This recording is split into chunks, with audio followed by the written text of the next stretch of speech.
So my kids and I have this thing that we like to do where we go on Disney Plus, like if we're trying to find something to watch, and instead of finding something to watch, we just watch trailers forever. It doesn't matter if they're trailers for shows and movies that we've already seen or ones that are upcoming.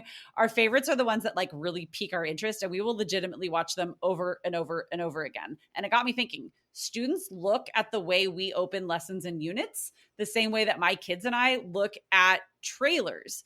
The gateway activity is basically the trailer for what's to come in the classroom. And if it falls flat, that's the one that we're not going to finish, right? Like we're not going to finish watching that trailer. I have already lost most of our students before we even start. Which is why we care so much about it. And so one of our very favorite strategies that we want to share with you right now is a gateway activity using picture books. Picture books are the perfect little intro to big concepts and themes. They're engaging in a way that's unexpected. Here's a fun fact. We have a whole lesson ready made for you and absolutely free to download that uses the book Cloudy with a Chance of Meatballs. And we use it to introduce the genre of dystopia and all of the big ideas within it. So if you've ever been in the market for tricking and deceiving your students with something that's really engaging and fun, this is the lesson for you.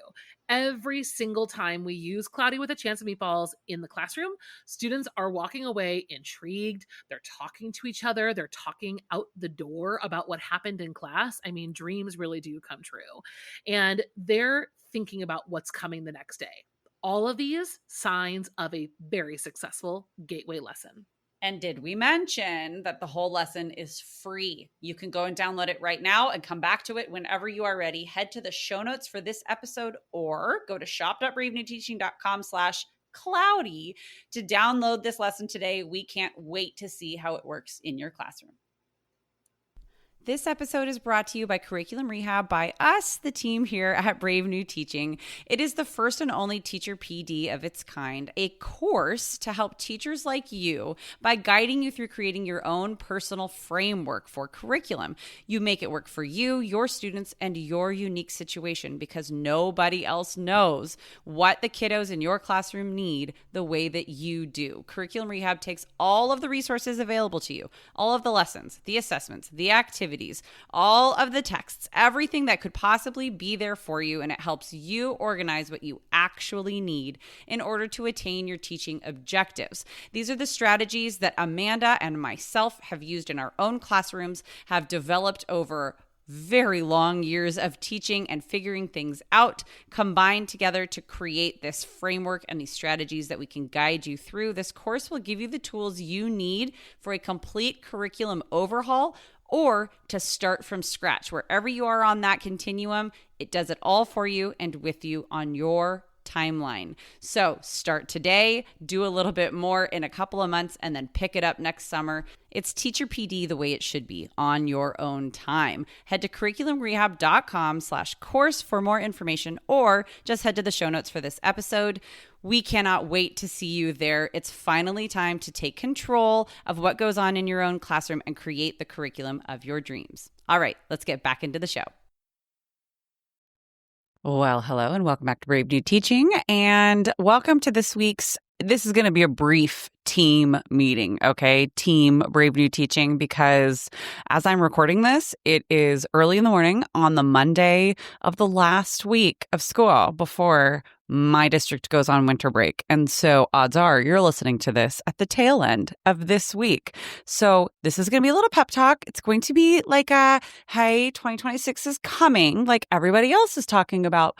But I can guarantee you that this pep talk is going to be a little bit different, because here at Brave New Teaching, we are nothing if not realistic and transparent, at least in this stage of the game. I feel like if you go back to some of our earlier episodes of the podcast, you can hear myself and Amanda.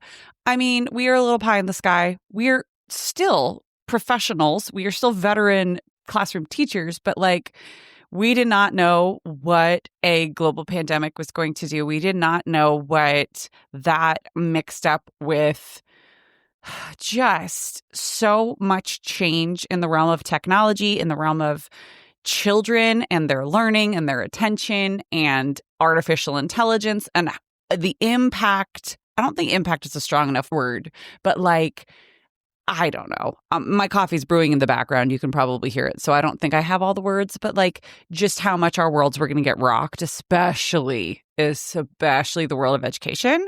We had no idea. We were so young and stupid and we just didn't know. And, we all evolve. And so now my transparency and being real it just looks a little bit different because I look and sound and teach a little bit different than I did in the year 2020. So that is all to say, we're going to do a little pep talk. We're going to talk about the things that we are letting go of in 2025 and the things that we are bringing in to 2026. Amanda and I are going to do a longer episode about this, but this is just to get you through the tail end of this week or over the hump of the beginning of break and get things. Again, this is not going to be the pep talk that you're thinking of. It is not pie in the sky. It is not all roses, and things are going to get uncomfortable. So I think it's time for us to all take a sip of our coffee, for me to go pour myself some coffee. And while I'm doing that, let's cue the music. You're listening to Brave New Teaching, and we are so much more than a podcast.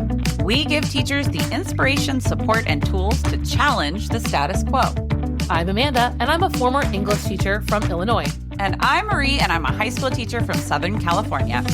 Join us after the show and happy hour to extend your BNT experience with instant access to our resources, workshops, and courses.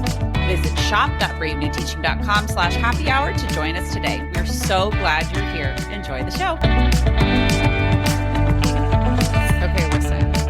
It is no surprise to anybody who knows me, who has been listening to this podcast, who has followed me on Instagram. I mean, on YouTube, you wouldn't know because I've barely been able to post. 2025 blew. It was...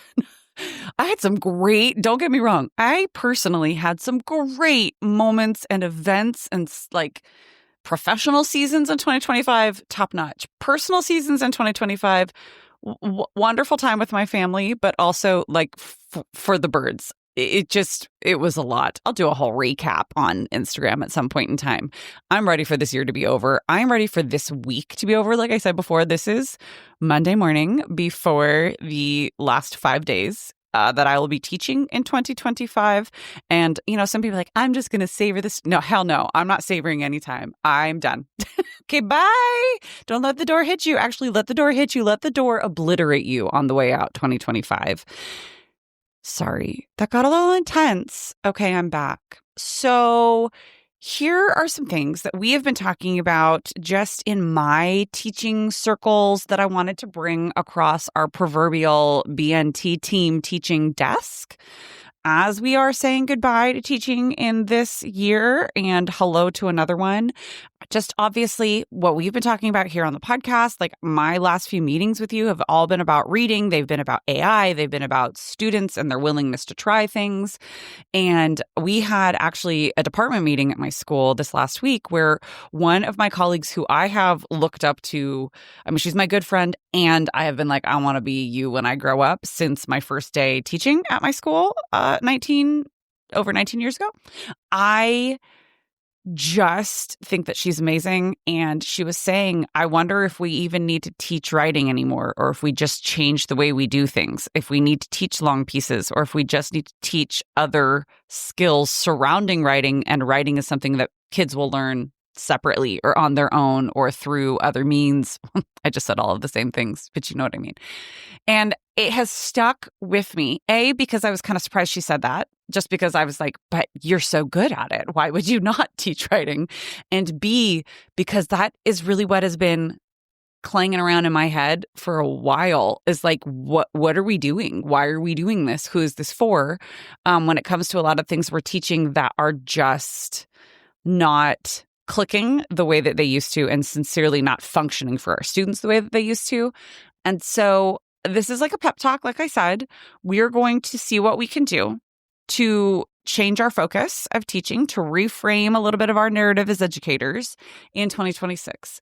And rather than the bulk of direct instruction being on things like writing, like computer, or basically like learning things that, quite frankly, AI can do for our students, I want us I think we should want us to change our focus, our direct instruction focus, and like the meat and potatoes of what we're doing to focus on soft skills. Okay, story time really fast with Marie, and then so you can kind of also see where this came from. So yesterday afternoon, Sunday afternoon, we all get the Sunday scaries to a certain extent, right? I'm supposed to be getting things ready. Actually, I was supposed to be recording this here episode right here. And I decided, you know what I'm going to do? I'm going to feel accomplished. I am going to knock something off of my to-do list, and I'm going to change the battery. Like I have one of those keypad door lock things for from my like inside of my house going out into the garage. I'm going to change the battery because it has been out. Okay, great. I like had to call my parents. My dad brought me down a battery because they had them at their house. I needed a 9-volt. I didn't have a 9-volt, brings it down. The minute I can like hear my dad's car completely leave, I realized that I've made a grave error because not only did I take off the faceplate of the door lock from the inside, because that's how you access where the battery goes, and I've replaced the battery, but it has swung out of my hand. It has the door itself. It has shut completely. And upon impact, the other handle, the other side has gone plunk and is just like dangling by the cord that like the keypad is connected with. So, and it's a fire door. So it's not like it's a light door, right? So I'm sitting there going, and I'm like laughing at myself going, I can't flip and believe I just did this. I'm completely locked out of my garage. The only way in or out of my garage is through the garage door. This door and the garage door opener that is safely inside of my car, which I just finally parked back inside of my garage after months of not living there because of like flooding and mold, right? TLDR 2025.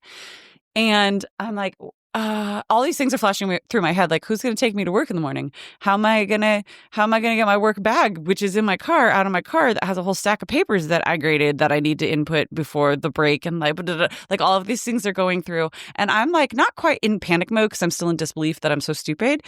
Cut to, this is the real point of the story. Guess who jumped into action? My kids. My kids are 9 and 12. They jumped into action and were just ready to start problem solving. They were just not like, oh gosh, mommy, are you okay? But more like, okay, we got this.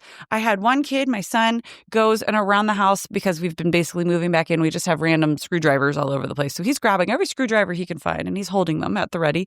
My daughter goes running into her bathroom, grabs a bunch of bobby pins and is tearing into the backyard to go around to the locked side door because she's going to pick that lock, I tell you, just like she's seen in movies. She's going to pick the lock and she's going to let us in and then we're just going to like make our way into the garage.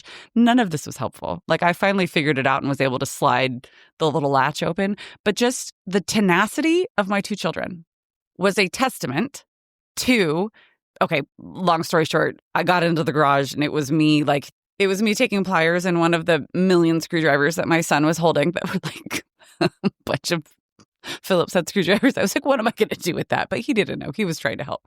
And I finally like yanked the door open, whatever. And now it like doesn't work, but that's okay because we can open and close it and lock it and it's fine. They were so willing to try and fail. They were so willing to team up to solve this problem. And it was just such a testament to the natural like challenge meeting nature that we all have in us. Like human nature is to try, solve problems, try to explore, discover. Our students still have that in them.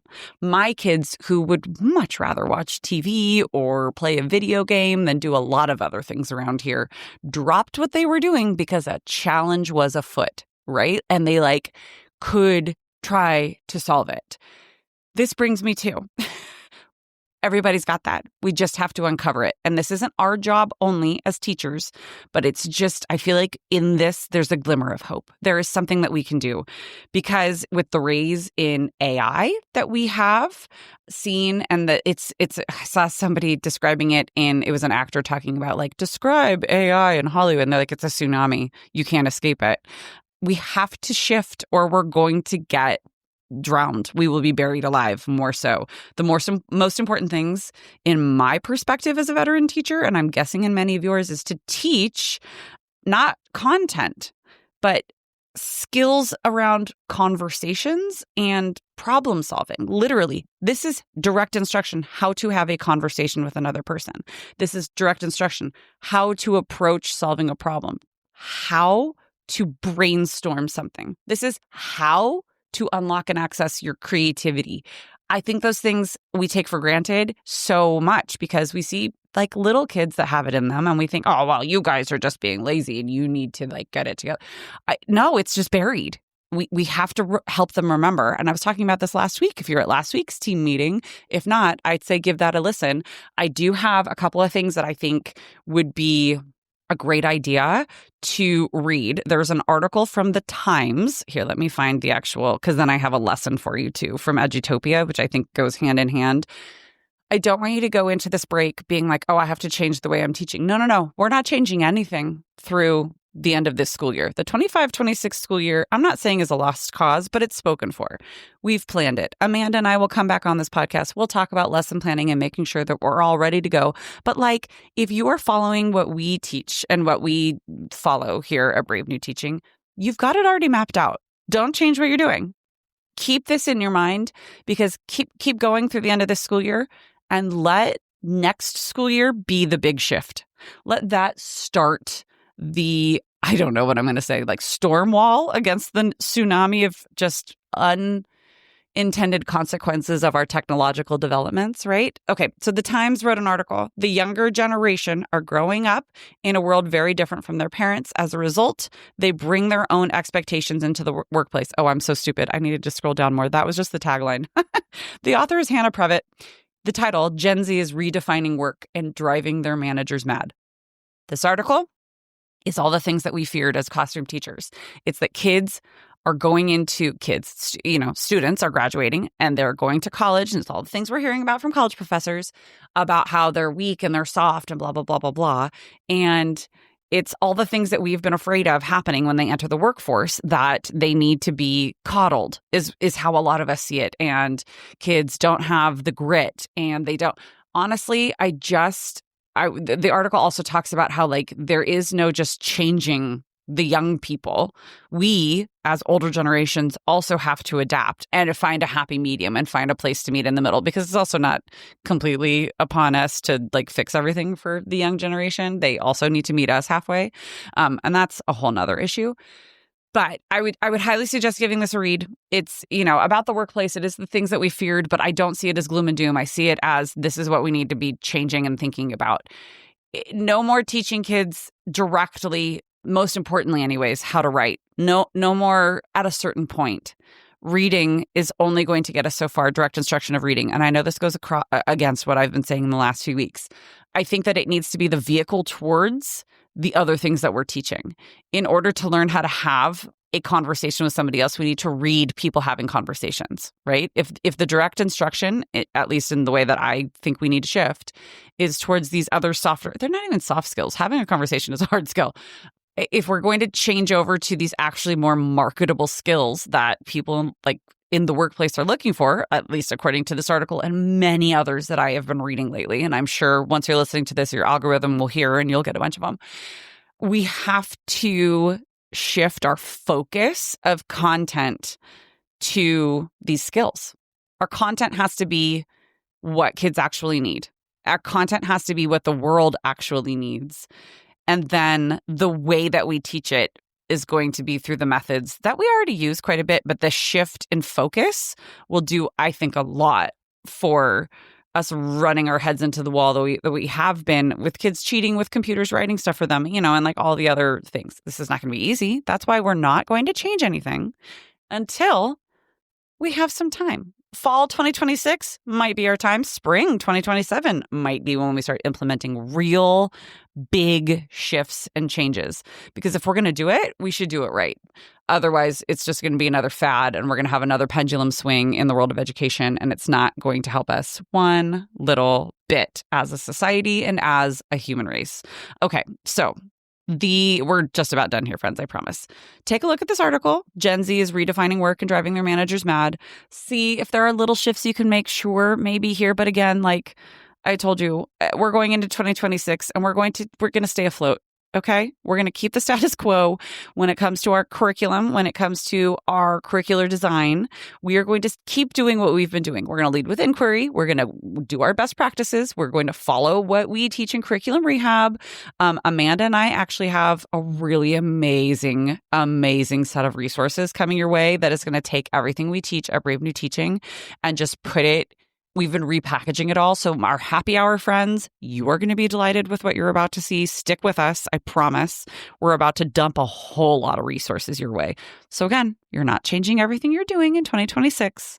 You're going, and I am going to stay afloat. We're going to stay the course. We are going to do the things that we know how to do. And in the fall, we are going to switch, shift, evolve our focus is what we're going to do to maybe not teaching directly how to read Shakespeare, but maybe that is a byproduct of what we're getting out of a conversation between Romeo and Juliet and how they're having a hard conversation and how she is pushing back and fighting against him. And that is the focus, not the poetry. Again, this is just to like give you a little pep talk, set you on the end of the week here. The kids are going to be okay. We're going to be okay, especially if we all meet each other halfway. And it's going to be a lot of work. It's going to be a buttload of work, but it's going to be okay. Edutopia in this past week has a free lesson for us. It's not this past week. I saw it this past week. It was from October 29th, 2025. I was lying to you. Sorry if that damaged our relationship. Anyways, it's from their media literacy section, and it is entitled Real, Fake, or Deep Fake. This lesson helps students decide. It's an article. It's a free lesson written by Katie Coppins and Andy Zucker. And maybe this is something that we start 2026 with, right? Like maybe this is what we bring into the room because I want you to have something tangible, but also I want you to let go of having to change everything. We don't have to change everything in 2026. January is going to be where we start thinking differently. We're not going to do anything differently yet. We're going to start thinking about the future differently and how we can shape what is happening in our classrooms. And maybe we're not writing 5-paragraph essays. Maybe we're writing a paragraph or 2 or 3. It's all short form writing because once you can do short form writing, you just put it all together into longer form writing. Maybe it's not reading full novels right out of the gate. Maybe it is training and looking at small sections of things and getting out of them what we need to get out of them. And the skills are a byproduct thereof, right? Right. And again, that's not happening until the end of this school year. Maybe the tail half of the next school year. We're going to do it right so that we don't have to feel like we are still trying to keep up with the rat race. Okay, friends. I have to go and finish getting ready for school. You have to go and finish 2025 by whatever means necessary, frankly, because we're all hanging on by a sheer thread. The fact that I washed my hair last night was a gargantuan feat. So if you are ahead of me and you've got not just clean hair, but maybe it's like done and you're wearing 2 shoes that match, girl, you've got this. Okay, friends. We will be back again next week. We will all be on a break, whether you're in the States or not. I'm pretty sure everybody's on break over the last week of December. And we'll chat a little bit more about some fun things and some favorite things. And it's going to be fun and delightful. And I cannot wait to tell you about what I've been reading because I've been in such a reading slump. And so this is my declaration that it's going to get better. So next week, let's talk about what we're reading. Okay, friends? Thank you so much for joining me. I will see you next time. This is a good team meeting, you guys. Okay, bye. Thanks again for listening to Brave New Teaching. We'd love to keep the conversation going over on Instagram. And while you're there, check out the links in our bio for the most up-to-date events going on in Happy Hour and the Brave New Teaching community. Thanks for being here and have a great week at school.